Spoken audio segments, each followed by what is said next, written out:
श्री सरस्वती नमस्तुभ्यं वरदे कामरूपिणी त्वम अहम प्रार्थने देवी विद्यादानम च देहि मे। आप सभी को बसंत पंचमी की हार्दिक शुभकामनाएं। आज माघ मास शुक्ल पक्ष की पंचमी तिथि है और आज का दिन माँ सरस्वती जी को समर्पित होता है। इस बार माघ महीने के शुक्ल पक्ष की पंचमी तिथि 23 जनवरी दिन शुक्रवार सुबह तड़के 2:29 से शुरू हो रही है और पंचमी तिथि शुक्रवार को पूरा दिन रहेगी। 24 जनवरी शनिवार को 1:46 पर देखा जाए तो शुक्रवार की ही रात 12 बजे के बाद का यह समय होगा, तब समाप्त हो रही है। ऐसे में उदय तिथि के अनुसार इस बार 23 जनवरी दिन शुक्रवार को ही केवल एक ही दिन बसंत पंचमी का त्योहार मनाया जाएगा। इसी दिन पूजा होगी और व्रत भी इसी दिन रखा जाएगा। शाम की पूजा का शुभ मुहूर्त शाम 5:50 से 7:13 तक रहेगा। बसंत पंचमी के दिन माँ सरस्वती को पुष्पांजलि अर्पित करें, पीले या सफेद रंग के पुष्प अर्पित करें और माँ सरस्वती जी का ध्यान स्मरण करें और ओम सरस्वती नमः पुष्पाणि समर्पयामि या अन्य पुष्पांजलि मंत्र बोलते हुए पुष्पों को श्रद्धा पूर्वक माँ के चरणों में अर्पित करें। ऐसा करने से ज्ञान और कला की देवी माँ शारदे प्रसन्न होती हैं। बसंत पंचमी का दिन सभी तरह के शुभ और मांगलिक कार्यों के लिए उत्तम माना जाता है। इसी कारण इसे अबूझ मुहूर्त भी कहते हैं, जिसमें बिना पंचांग देखे नए कार्य भी किए जाते हैं। और इस दिन खास तौर पर विवाह, विद्या आरंभ संस्कार, उपनयन संस्कार और गृह प्रवेश जैसे शुभ कार्य करना अत्यंत फलदायी होता है। इस दिन से ऋतु परिवर्तन आरंभ हो जाता है और बसंत पंचमी के दिन प्रातःकाल उठकर सबसे पहले धरती माता को प्रणाम करें और स्नान करके पीले रंग के वस्त्र धारण करें, क्योंकि पीला रंग समृद्धि, ज्ञान और ऊर्जा का प्रतीक माना जाता है। फिर माँ सरस्वती की प्रतिमा या चित्र को गंगा जल से शुद्ध करके किसी चौकी पर पीला वस्त्र बिछाकर स्थापित करें। फिर माँ सरस्वती को पीले चंदन का तिलक करें, पीले पुष्प अर्पित करें। इसके बाद हल्दी, केसर, रोली, अक्षत, मौसमी फल, फूल आदि अर्पित करें। विद्यार्थी अपनी किताबें, कॉपी, पेन माँ शारदे के चरणों में रखकर 108 बार ओम एम एंग एंग महा सरस्वती नमः मंत्र का जाप करें। मान्यता है कि इससे बुद्धि का विकास होता है और शिक्षा में सफलता मिलती है। पूजा करने के अलावा माँ शारदे के मंत्रों का या स्तुति का पाठ करें या श्रवण करें। माँ सरस्वती की कथा का भी श्रवण करें। माँ को बूंदी के लड्डू, दही या हलवे का भोग लगाएं। खास तौर पर इस दिन पीले रंग की मिठाई का भोग माँ को अर्पित किया जाता है। पीले मीठे चावल बनाकर भी माँ को अर्पित करके प्रसाद रूप में बांटा जाता है। आरती उतारने के बाद हाथ जोड़कर पूजा पाठ में हुई गलतियों के लिए क्षमा मांगनी चाहिए। आप चाहे तो इस दिन उपवास भी रख सकते हैं। आइए सुनते हैं बसंत पंचमी में सुनी जाने वाली प्रमुख कथाएं। जिस समय ब्रह्मांड में सृष्टि की रचना हो चुकी थी, परंतु अभी जीवन में शब्द, स्वर, छंद और कला का नितांत अभाव था। चारों ओर एक मौन व्याप्त था। तब देवताओं में भी एक प्रकार का मौन था। अपने भावों की अभिव्यक्ति का कोई साधन नहीं था। पृथ्वी पर ऋतुएं तो थी पर रस नहीं था। मनुष्य थे पर अभिव्यक्ति नहीं थी। हृदय था पर वाणी नहीं थी।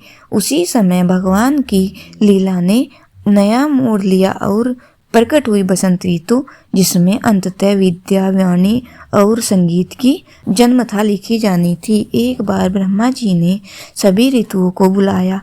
शिशिर, हेमंत, वर्षा, शरद और ग्रीष्म वहां उपस्थित हुए। उनके संग वृक्षों, पुष्पों और पवनों के अधिष्ठाता देव भी आए। शिशिर ऋतु ने कहा, हे प्रजापति, मैं पृथ्वी को स्थिर करता हूँ, जीवों की शक्ति को संचित करता हूँ और पर मेरे साथ रूखापन है। ग्रीष्म ऋतु ने भी कहा, हे प्रजापति, मैं तप देता हूँ, बल देता हूँ, पर मेरे साथ ताप भी है। वर्षा ऋतु ने कहा, हे ब्रह्मा, मैं खेतों को सिंचित करती हूँ, परंतु मेरे साथ नीरजता भी आती है। शरद ऋतु ने कहा, हे ब्रह्मा जी, मैं आकाश को निर्मल करती हूँ, मन में रिक्तता उत्पन्न करती हूँ। तब ब्रह्मा जी मुस्कुराए। ऋतुओं, अभी तक एक ऋतु शेष है जो रस, संगीत, हर्ष और ज्ञान की दाता है। सभी उत्सुक हुए और उतावली के साथ सभी ने पूछा, कौन ब्रह्मा जी? तब ब्रह्मा जी ने कहा, वसंत ऋतु। उसी समय आकाश में मंद मंद हवा चलने लगी, वृक्षों पर कोपले फूट उठी, आमों की डाली पर मंजरियां खिल उठी, खेतों में पीले सोने जैसे सरसों लहराने लगे, भंवरे मंडराने लगी, कोयल राग छोड़ने लगी। वह वसंत था। ऋतुओं का सौंदर्य, प्रकृति का सौंदर्य, माधुर्य और सृष्टि का संगीत, और उसके आगमन के साथ पृथ्वी जैसे प्रफुल्लित हो उठी। परंतु ब्रह्मा जी जानते थे कि यह लीला अभी पूर्ण नहीं हुई है, अभी वाणी का जन्म तो शेष है। ब्रह्मा जी ने देखा, जीव में भाव तो है पर भाषा नहीं है। उन्होंने ध्यान लगाया। उनके मन में संकल्प उठा कि जग में विद्या हो, कला हो, संगीत हो, विवेक हो और वाणी भी हो। जैसे ही उनका संकल्प पूरा हुआ, उनके कर कमलों में से एक दिव्य तेज प्रस्फुटित हुआ। उस तेज में वीणा, पुस्तक, अक्षर, कमल और श्वेत ज्योति समाहित थी। देखकर देवताओं में हर्ष छा गया। सभी ऋतुएं भी उत्सुक होकर देखने लगी कि अब आगे क्या होता है। तब उसी तेज से एक दिव्य स्त्री प्रकट हुई। श्वेत वस्त्र धारण, एक कर में वीणा, दूसरे कर में पुस्तक, धवल कमल पर विराजित, मुखमंडल पर शांति की आभा, दृष्टि में विवेक का तेज। देवताओं ने उनकी स्तुति की। जय देवी शारदा, वाणी की अधिष्ठात्री, ज्ञान की दात्री, आपकी जय हो।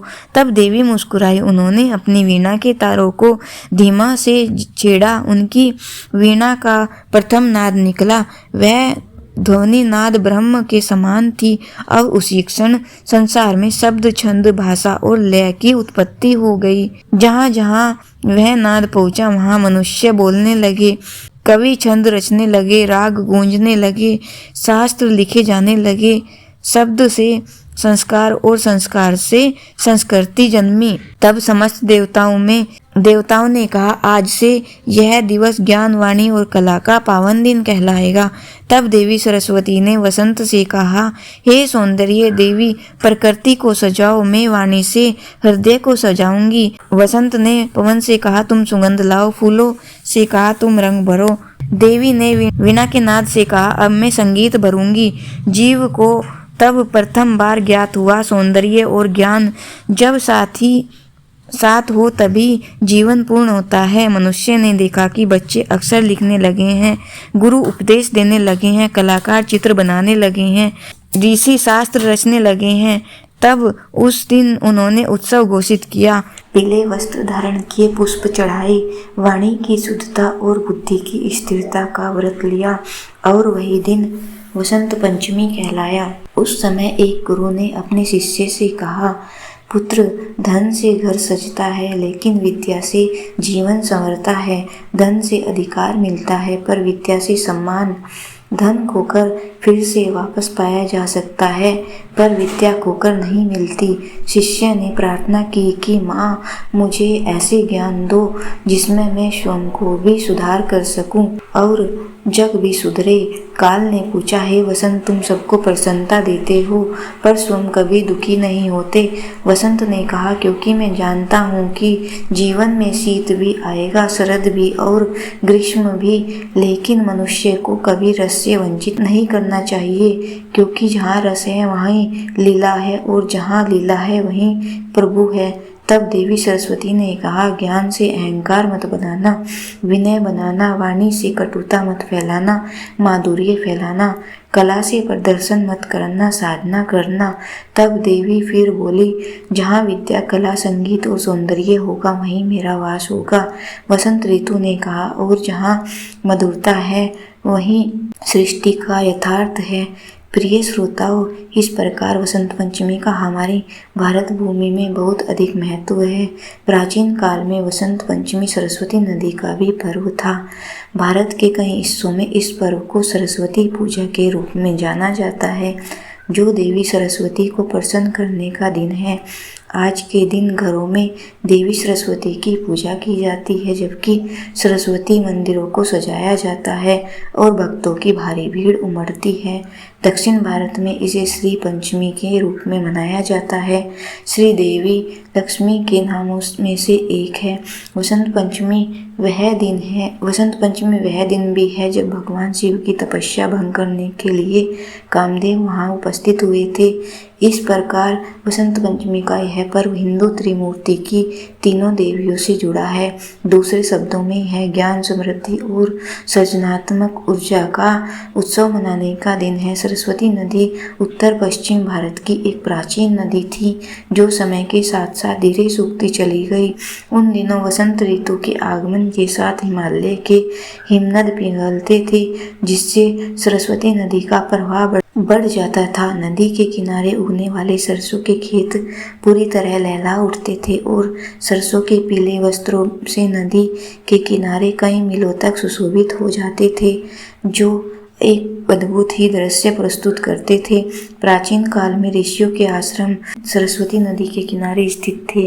ऋषि वेदव्यास जी का निवास स्थान भी यहीं था। सरस्वती नदी के ही किनारे वेदों, उपनिषदों और अन्य धर्म ग्रंथों की रचना का और अन्य रचनाओं का संकलन हुआ। इस प्रकार यह नदी ज्ञान और बुद्धि की देवी सरस्वती से जुड़ गई। एक और कथा के अनुसार एक बार जब भगवान गहन तपस्या में लीन थे, उस समय तारकासुर का यह वरदान प्राप्त हुआ कि केवल भगवान शिव का पुत्र ही उसका वध कर सकता है। इधर शिव जी के लंबे समय तक ध्यान में लीन रहने के कारण और देवी सती के आत्मदाह के बाद उनके पुनर्मिलन की संभावना न होने के कारण दैत्य तारकासुर ने संपूर्ण विश्व में उत्पात मचाना शुरू कर दिया। इसी बीच देवी सती ने पार्वती रूप में पुनर्जन्म लिया। पार्वती जी ने भगवान शिव को प्राप्त करने के लिए कठोर तपस्या की, परंतु शिव जी तब भी अविचलित रहे और वे साधना में लीन रहे। तब देवी पार्वती ने कामदेव को शिव जी को तपस्या से जगाने के लिए भेजा। वसंत पंचमी के दिन कामदेव शिव जी के पास आए और उन्हें आकर्षित करने और तपस्या से बाहर लाने के लिए कैलाश पर्वत पर एक मायावी जलप्रपात का उन्होंने सृजन किया। आखिरकार शिव जी जागृत हुए, लेकिन उन्होंने क्रोध की अग्नि से कामदेव को राख कर दिया। फिर उन्होंने देवी पार्वती को अपनी पत्नी के रूप में स्वीकार किया। विवाह के समय ही देवी पार्वती जी ने भगवान शिव से कामदेव को पुनर्जीवन देने की प्रार्थना की, जिसे भगवान ने पूर्ण कर दिया और इसके बाद शिव और पार्वती के पुत्र भगवान कार्तिकेय ने तारकासुर का संहार किया। प्रिय श्रोताओं, अब देवी सरस्वती की महिमा का वर्णन एक और कथा के साथ जानते हैं। एक बार देवी लक्ष्मी और देवी सरस्वती में यह बहस होने लगी कि हम दोनों में से बड़ा कौन है। देवी लक्ष्मी कहती थी कि मैं बड़ी हूँ और सरस्वती माता कहती थी कि बड़ी मैं हूँ।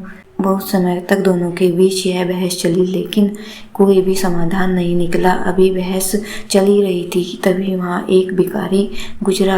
लक्ष्मी माता ने उसे देखकर कहा, देवी मैं इस भिखारी को अमीर बना दूंगी। इस पर देवी सरस्वती ने हंसकर कहा, लेकिन मैं ऐसा नहीं होने दूंगी। इसके बाद माँ लक्ष्मी ने उस भिखारी के रास्ते में सोने की ईंटें गिरा दी और प्रसन्न हो गई कि सोने की ईंट पाकर यह भिखारी अमीर हो जाएगा। तब तो देवी सरस्वती को हार माननी ही पड़ेगी। उधर वह भिखारी अभी सोने की ईंट के 2-4 कदम इधर ही था। तभी माँ सरस्वती की उस पर कृपा हो गई। भिखारी सोचने लगा कि मेरे पास तो आंखें हैं, सब कुछ है, मुझे दिखाई दे रहा है और मुझे चलने में भी कोई परेशानी नहीं हो रही, लेकिन अंधे लोग कैसे चलते होंगे। क्यों ना आज मैं भी अंधा बनकर इसका अनुभव महसूस करूं। इसके बाद वह भिखारी आंखें बंद करके वहां से चलने लगा और देखते ही देखते वह रास्ते में पड़ी सोने की ईंट को पार कर गया। अब यह सब देखकर माँ लक्ष्मी जी ने हार मान ली और माँ सरस्वती जी को अपने से बड़ा मान लिया। प्रिय श्रोताओं, अब माँ सरस्वती द्वारा नदी रूप धारण करने के संबंध में प्रचलित कथा भी सुनिए। भगवान नारायण की 3 पत्नियां थी, देवी लक्ष्मी, देवी गंगा, देवी सरस्वती। तीनों बहुत ही प्रेम से रहती थी और अनन्य भाव से भगवान की पूजा किया करती थी। एक दिन भगवान की ही इच्छा से ऐसी घटना हो गई जिससे लक्ष्मी जी, गंगा जी और सरस्वती जी को भगवान के चरणों से कुछ समय के लिए दूर हट जाना पड़ा। भगवान जब अंतपुर में पधारे तब उस समय तीनों देवियां एक ही स्थान पर बैठी हुई परस्पर वार्तालाप कर रही थी। भगवान को आया देखकर तीनों उनके स्वागत के लिए खड़ी हो गई। उस समय गंगा जी ने विशेष प्रेम दृष्टि से भगवान की ओर देखा। भगवान ने भी उनकी दृष्टि का उत्तर वैसे ही स्नेहपूर्ण दृष्टि में हंसकर दिया। फिर वे किसी आवश्यकतावश अंतःपुर में से बाहर निकल गए।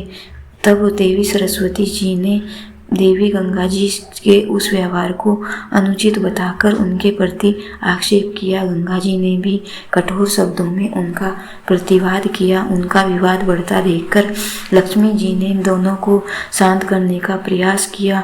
सरस्वती जी ने लक्ष्मी जी के इस व्यवहार को गंगा जी के प्रति पक्षपात माना और उन्हें श्राप दे दिया कि तुम वृक्ष और नदी के रूप में परिणत हो जाओगी। यह देखकर गंगा जी ने भी सरस्वती जी को श्राप दे डाला, तुम भी नदी हो जाओगी। यही श्राप सरस्वती जी की ओर से गंगा जी को मिला। इतने में ही भगवान पुनः अंतःपुर वापस लौट आए। अब देवियां प्रकृतिस्थ हो चुकी थी। उन्हें अपनी गलती का पश्चाताप हुआ और एहसास हुआ। तब भगवान के चरणों से विलग होने के भय से दुखी होकर वे रोने लगी। इस प्रकार गंगा जी, सरस्वती जी, लक्ष्मी जी का सब हाल सुनकर भगवान नारायण को खेद हुआ। उनकी आकुलता देखकर वे दया से द्रवीभूत हो उठे। उन्होंने कहा, देविया तुम तीनों एक अंश से ही नदी होंगी, अन्य अंशों से तुम्हारा निवास मेरे पास ही रहेगा। सरस्वती एक अंश से नदी होगी, एक अंश से उन्हें ब्रह्मा जी की सेवा में रहना पड़ेगा तथा शेष अंशों से वे मेरे पास ही निवास करेंगी। कलयुग के 5000 वर्ष बीतने के बाद तुम सबके श्राप का उद्धार हो जाएगा। इसके अनुसार माँ सरस्वती जी भारत भूमि में अंशतः अवतीर्ण होकर भारती अर्थात सरस्वती कहलाई। उसी शरीर से ब्रह्मा जी की प्रियतमा पत्नी होने के कारण उनका ब्राह्मी से नाम प्रसिद्ध हुआ। किसी कल्प में सरस्वती जी ब्रह्मा जी की कन्या के रूप में भी अवतीर्ण होती हैं। आजीवन कुमारी व्रत का पालन करती हुई उनकी सेवा में रहती हैं। एक बार ब्रह्मा जी ने यह विचार किया कि इस पृथ्वी पर सभी देवताओं को तो तीर्थ हैं, केवल मेरा ही तीर्थ नहीं है। ऐसा सोचकर उन्होंने अपने नाम से एक तीर्थ स्थापित करने का निश्चय किया। इसी उद्देश्य से ब्रह्मा जी ने एक रत्नमयी शिला पृथ्वी पर गिरा दी। वह शिला चमत्कारपुर के समीप गिरी, इसलिए ब्रह्मा जी ने उसी क्षेत्र में अपना तीर्थ स्थापित किया। एकव में शयन करने वाले भगवान विष्णु की नाभि से जो कमल निकला जिससे ब्रह्मा जी का प्रकाट्य हुआ, वह स्थान भी वही तीर्थ माना गया है और वही तीर्थ पुष्कर तीर्थ के नाम से विख्यात हुआ। पुराणों में इस तीर्थ की बड़ी महिमा गाई गई है। तीर्थ स्थापित होने के बाद ब्रह्मा जी ने वहाँ पवित्र जल से परिपूर्ण एक सरोवर बनाने का भी विचार किया। इसके लिए उन्होंने देवी सरस्वती का स्मरण किया।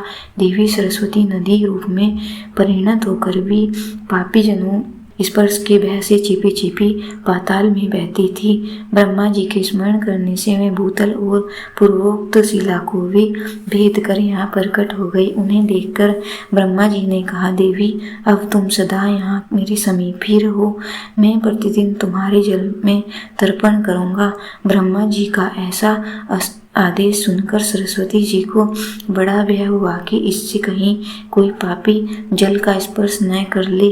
तब वे हाथ जोड़कर बोली, भगवान मैं जन संपर्क के भय से ही पाताल में रहती हूँ, कभी प्रकट नहीं होती, किंतु आपकी आज्ञा का उल्लंघन करना भी मेरी शक्ति के बाहर ही है।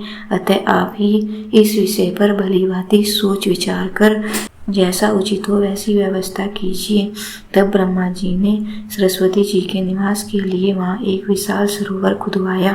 सरस्वती जी ने उसी सरोवर में आश्रय लिया। तत्पश्चात ब्रह्मा जी ने बड़े बड़े भयानक सर्पों को बुलाकर कहा कि तुम सब लोग बड़ी सावधानी के साथ चारों ओर से इस सरोवर की रक्षा करते रहना, जिससे कोई भी सरस्वती के जल को स्पर्श न कर सके। इस प्रकार सरस्वती देवी अनेक प्रकार की लीलाओं से जगत का कल्याण करती हैं। बुद्धि, ज्ञान और विद्या रूप में सारा जगत इन वाग्देवी लीला का ही अनुभव किया करता है। भगवती सरस्वती मूलतः भगवान नारायण की पत्नी है तथा अंशतः नदी और ब्रह्मा जी की शक्ति ब्राह्मी रूप में ही रहती है।